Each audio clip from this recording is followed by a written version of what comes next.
이 시간 예배의 자리에 나오신 여러분을 축복합니다. 오늘 저는 앞서 읽은 마태복음 27장 27절부터 44절까지의 본문으로 예수의 십자가라는 제목의 설교를 하려고 합니다. 전해지는 말씀 가운데 하나님의 은혜가 있기를 바랍니다. 아멘. 오늘 본문에서 예수님께서는 결국 십자가에 못 박히십니다. 불과 하루 만에 읽는 우리로서도 너무나도 갑작스럽게 예수님께서는 십자가에 달리셨습니다.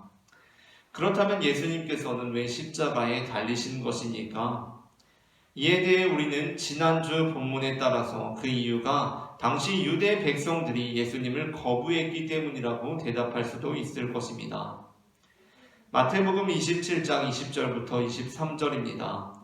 대제사장들과 장로들이 무리를 권하여 바라바를 달라하게 하고 예수를 죽이자 하게 하였더니 총독이 대답하여 이르되 둘 중에 누구를 너희에게 놓아주기를 원하느냐? 이르되 바라바로소이다. 빌라도가 이르되 그러면 그리스도라 하는 예수를 내가 어떻게 하랴? 그들이 다 이르되 십자가에 못 박혀야 하겠나이다. 빌라도가 이르되 어찌 미냐? 무슨 악한 일을 하였느냐?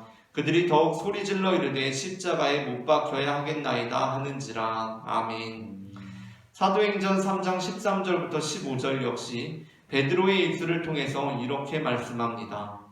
베드로는 사람들이 베드로와 요한을 통해 못 걷던 자가 걷게 된 것을 보고 크게 놀라워하자 그들에게 이렇게 선포합니다. 이스라엘 사람들아, 이 일을 왜 놀랍게 여기느냐? 우리 개인의 권능과 경건으로 이 사람을 걷게 한 것처럼 왜 우리를 주목하느냐? 아브라함과 이삭과 야곱의 하나님 곧 우리 조상의 하나님이 그의 종 예수를 영화롭게 하셨느니라.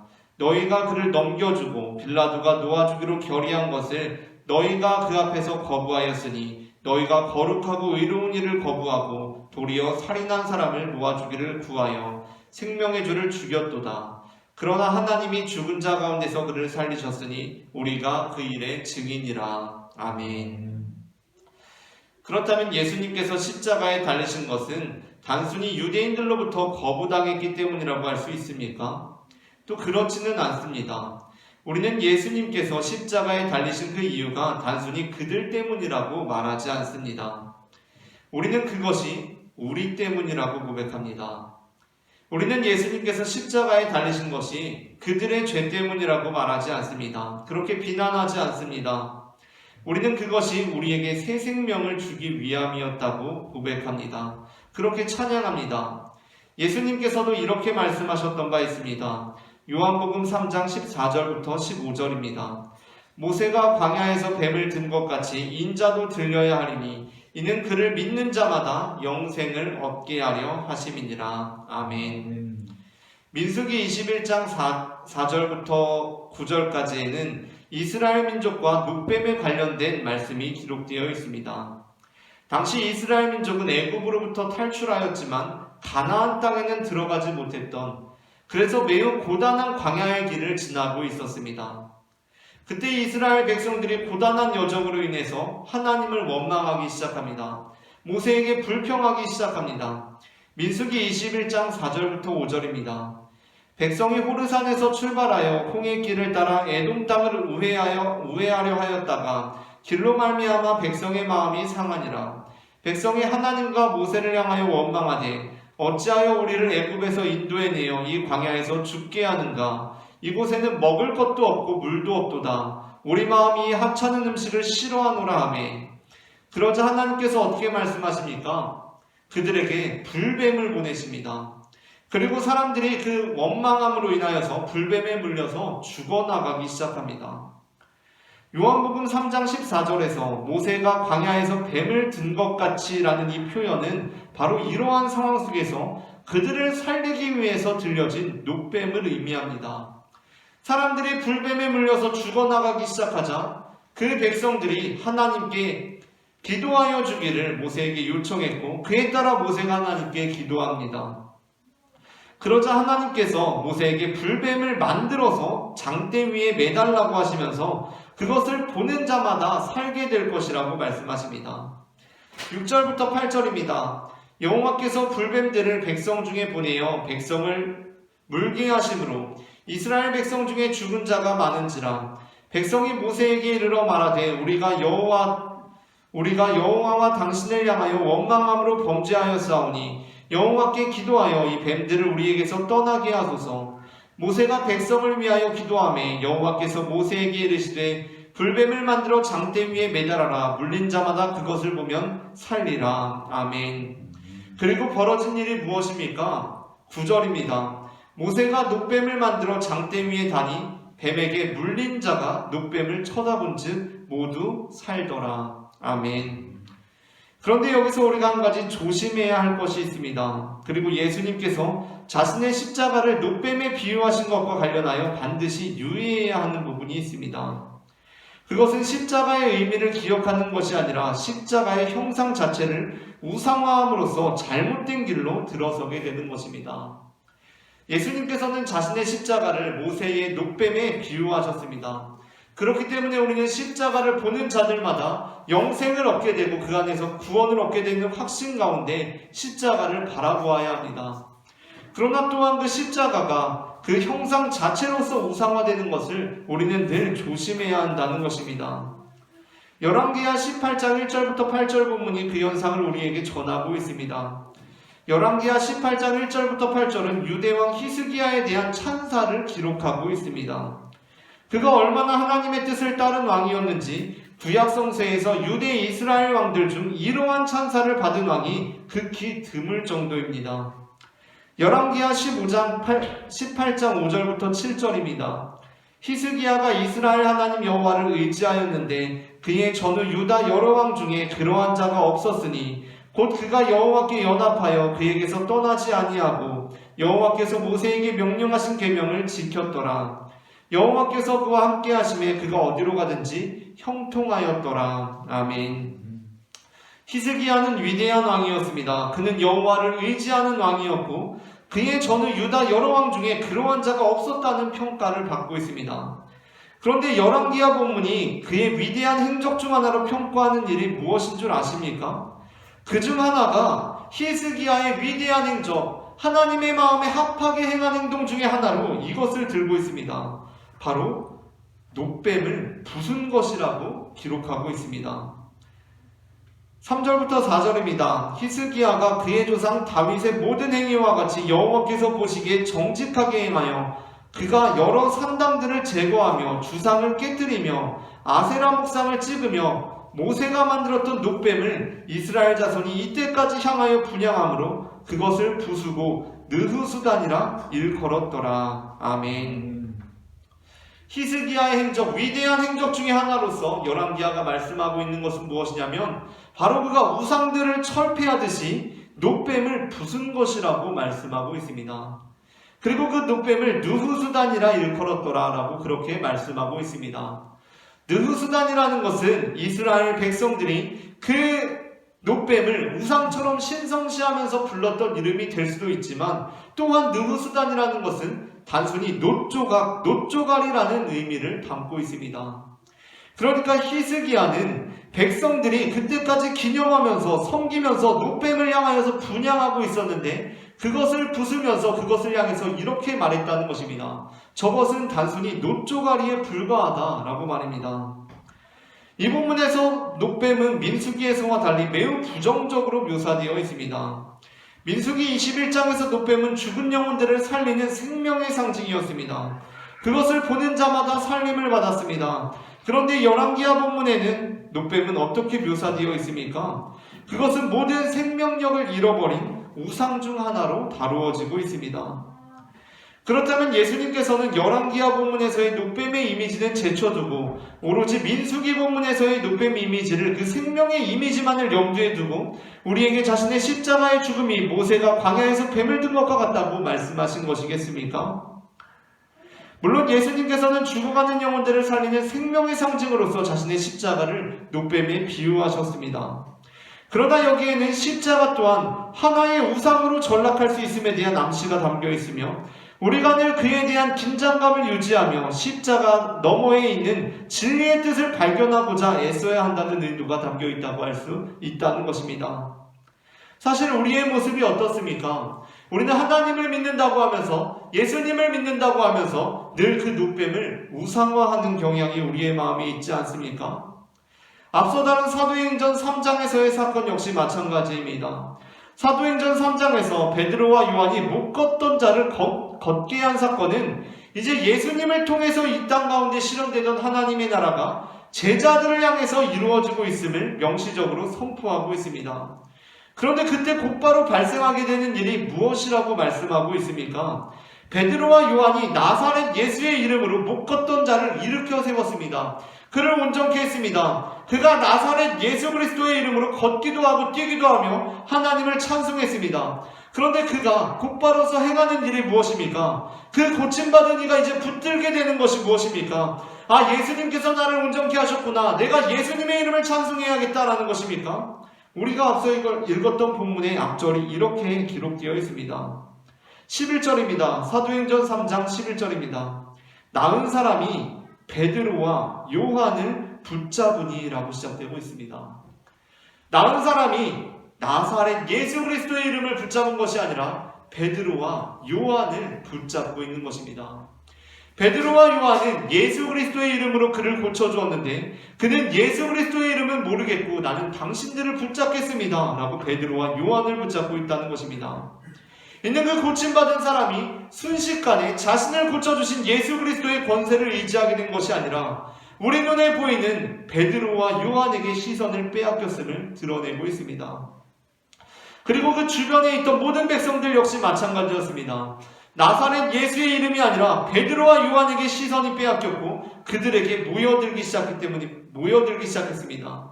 그렇기 때문에 베드로는 이렇게 선언하고 있습니다. 베드로가 이것을 보고 백성에게 말하되 이스라엘 사람들아 이 일을 왜 놀랍게 여기느냐? 우리 개인의 권능과 경건으로 이 사람을 걷게 한 것처럼 왜 우리를 주목하느냐라고 다그치고 있습니다. 베드로와 요한이 행한 말은 그 당시의 분위기는 무엇이냐면 베드로와 요한은 분명히 예수 그리스도의 이름으로 그들을 고쳐주었는데 그들이 베드로와 요한에 집중하자 베드로와 요한이 이렇게 다그치는 것입니까? 이렇게 다그치고 있는 것입니다. 왜 우리에게 주목하느냐? 왜 우리를 바라보느냐? 우리 너머에 있는 예수 그리스도의 능력을 왜 붙들지 못하느냐? 라고 그렇게 말씀하고 있다는 것입니다. 예수님께서는 십자가에서 기적에 주목할 가능성을 물리치셨습니다. 오늘 본문에서 사람들은 십자가에 달리신 예수님을 바라보며 이렇게 말합니다. 40절입니다. 네가 만일 하나님의 아들이거든 자기를 구원하고 십자가에서 내려오라. 42절부터 43절 역시 마찬가지입니다. 지금 십자가에서 내려올지어다. 그리하면 우리가 믿겠노라. 그가 하나님을 신뢰하니 하나님이 원하시면 이제 그를 구원하실지라. 그의 말이 나는 하나님의 아들이라 하였도다. 이 유혹에 나오고 있는 표현이 굉장히 익숙하지 않으십니까? 네가 만일 하나님의 아들이라면 그 십자가에서 내려오라라는 이 표현이 익숙하지 않으십니까? 이 표현은 예수님께서 세례를 받으시고 나서 광야에서 사탄에게 시험을 받으실 때 사탄이 사용하던 표현입니다. 사탄은 예수님을 광야에서 40일을 밤낮으로 시험할 때 그에게 2차례 이 표현을 사용했던 적이 있습니다. 예수님께서 40일 동안 금식하셨을 때 사탄이 시험하는 자가 예수님께 나와서 이렇게 말합니다. 네가 만일 하나님의 아들이거든 명하여 이 돌들로 떡덩이가 되게 하라 라고 시험합니다. 또한 이렇게 시험합니다. 네가 만일 하나님의 아들이거든 뛰어내리라 기록되었으되 그가 너를 위하여 그의 사자들을 명하시리니 그들이 손으로 너를 받들어 발이 돌에 부딪히지 않게 하리로다 하였느니라. 그때 예수님께서 보이신 반응은 무엇이었습니까? 정말 돌들로 하여금 떡덩이가 되게 하여서 자신의 아들됨을 입증하신 것이었습니까? 그것이 아닙니다. 예수님께서는 우리의 시선이 어디를 향해야 하는지 분명히 하십니다. 오늘 본문에서 역시 마찬가지입니다. 예수님께서는 십자가에서 내려오심으로 자신의 아들됨을 증명하지 않으십니다. 그렇다면 예수님께서는 어떻게 하십니까? 묵묵히 십자가 위에 달려 계십니다. 대체 예수님께서는 왜 그리고 어떻게 그렇게 하실 수 있으셨던 것입니까? 예수님께서는 충분히 십자가에서 내려오심으로 자신의 아들됨을 입증할 수 있으셨을 것입니다. 그러나 예수님께서는 그렇게 행하지 않으셨습니다. 그 이유는 예수님께서는 십자가를 자신의 종말로 여기신 것이 아니라 십자가를 부활의 길로 나아가는 과정으로 보셨기 때문이었습니다. 오늘 본문에 십자가가 등장합니다. 십자가는 무엇을 의미합니까? 모든 이들에게 십자가는 인생의 끝을 의미합니다. 완전한 절망을 의지합니다. 이때 무언가 해결되지 않으면 안 되는 순간을 의미합니다. 하나님, 제가 지금 막다른 골목에 이르렀습니다. 저에게 지금 도움을 주지 않으시면 저는 정말 끝장입니다 라고 고백하는 순간이 바로 십자가의 순간입니다. 우리에게도 그와 같은 고통의 시간들, 우리에게도 그와 같은 시험의 시간들이 찾아올 때가 있습니다. 정말 더 이상은 살고 싶지 않은, 살아갈 수가 없는 소망이 단절된 시간을 맞이할 때가 있습니다.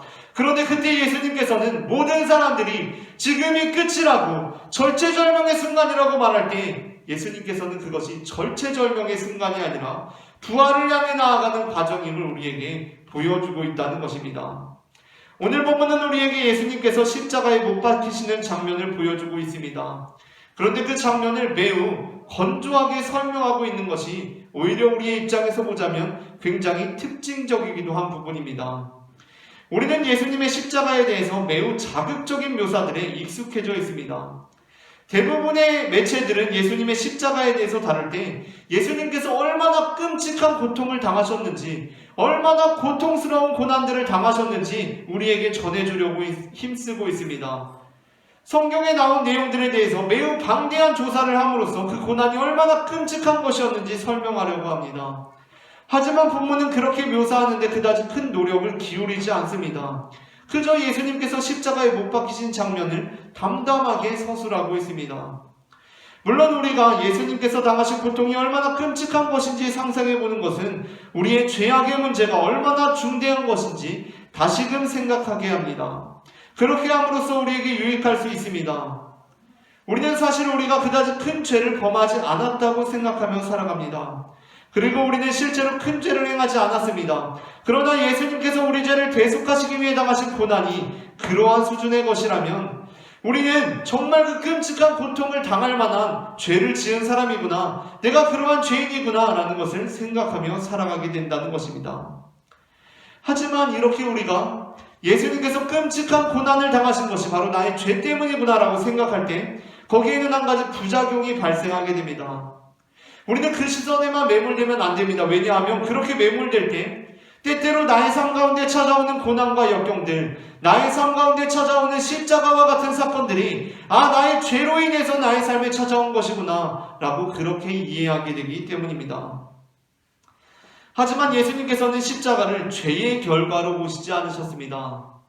너희가 죄를 지었기 때문에 불뱀이 왔고 내가 그 결과로서 이제 노뱀처럼 십자가에 달리게 되었다 라고 탄식하지 않으셨습니다. 예수님께서는 자신이 십자가에 달린 노뱀과 같이 달리신 그 사건에 대해서 무엇이라고 말씀하십니까?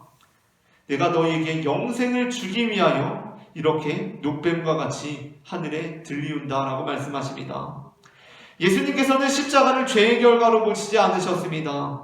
예수님께서는 십자가를 부활을 위한 과정으로 보셨습니다. 그러므로 사도 바울은 예수 그리스도의 십자가 고난이 단순히 대속의 의미를 새기는 데서 그쳐서는 안 된다고 주장하고 있습니다. 아니, 그렇게만 된다면 실제로는 대속의 의미조차 퇴색되어 버릴 것이라고 주장합니다.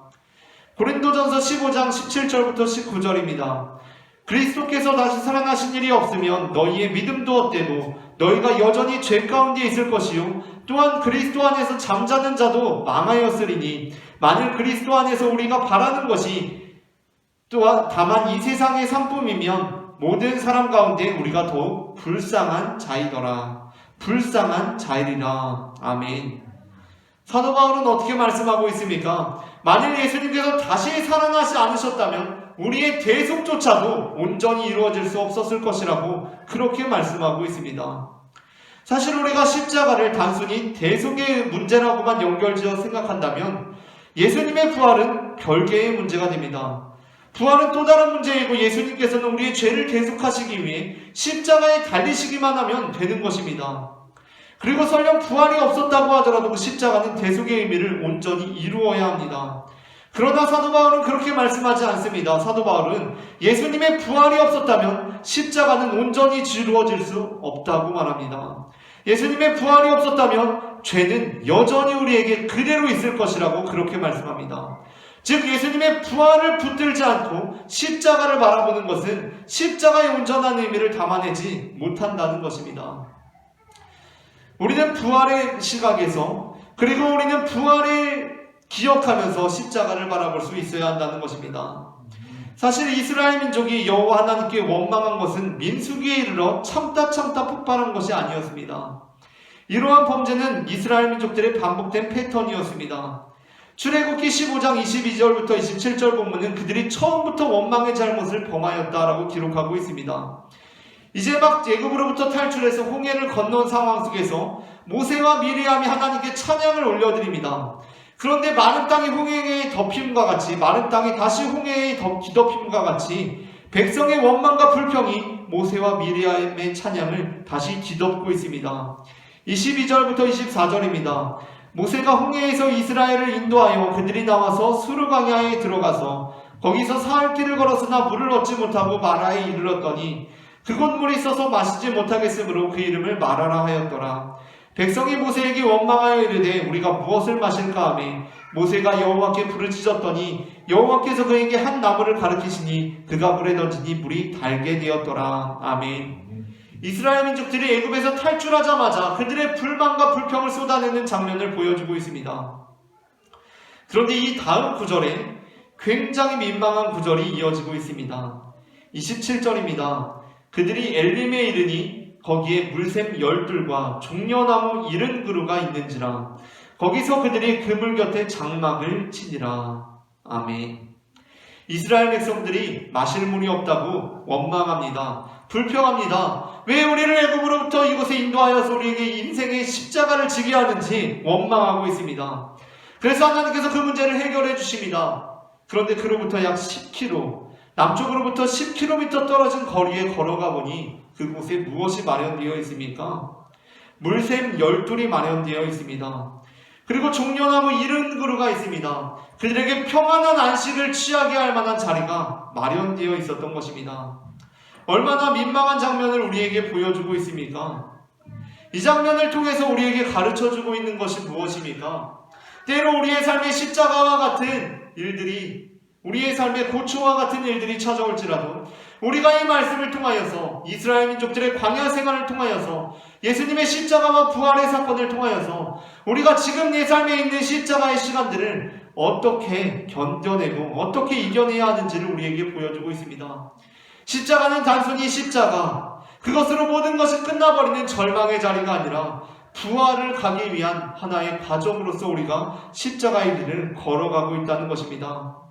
고린도후서 12장 7절부터 10절에서 사도 바울은 자신에게 주어진 고통으로부터 당장 구해주실 것을 기도하다가 그것을 그만두게 된 사연과 자신에게 있는 능욕과 궁핍과 박해와 곤고를 기뻐하게 된 이유에 대해서 우리에게 이렇게 들려주고 있습니다.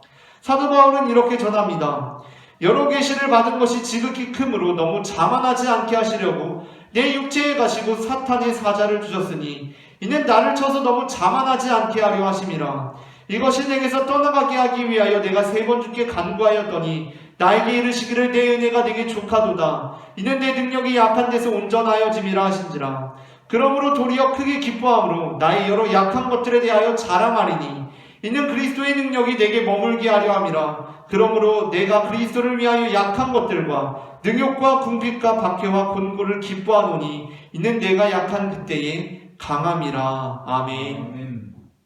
사도 바울은 자신에게 있는 육체의 가시로 인하여서 주님께 기도했습니다. 3번 기도했다고 말하고 있습니다. 하나님께 나에게 이 육체의 가시를 제거해달라고, 사탄의 사자를 물리쳐달라고 주님 앞에 기도했습니다. 그런데 주님께서 그에게 이렇게 말씀하셨습니다. 너에게 있는 아픔, 너에게 있는 상처, 너에게 있는 그 고통을 그 고통 자체로 보지 말고 영생의 관점에서 바라보라. 너에게 있는 그 약함을 강함의 관점에서 바라보라. 너에게 있는 그 십자가를 부활의 관점에서 바라보라. 라고 그렇게 말씀하십니다.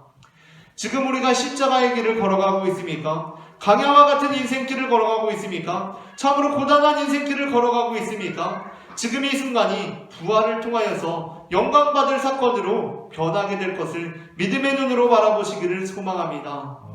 세상은 우리에게 이렇게 유혹합니다. 그 십자가에서 내려와 보라. 지금 절체절명의 순간이 아닌가? 지금을 극복하지 못하면 안 되는 것 아닌가? 그러나 우리는 그렇지 않습니다. 그 죄의 유혹을 물리치고 이 또한 하나의 과정이며 부활로 나아가고 있는 길임을 기억하시는 우리 모두가 되기를 소망합니다. 이처럼 하나님께서는 우리에게 십자가뿐만이 아니라 부활을 약속하시며 부활의 길목에서 십자가를 바라보게 하시는 분임을 저는 마태복음 27장 27절부터 44절 말씀을 근거로 고백합니다. 오늘 전해진 말씀 가운데 하나님의 은혜가 임했기를 바랍니다.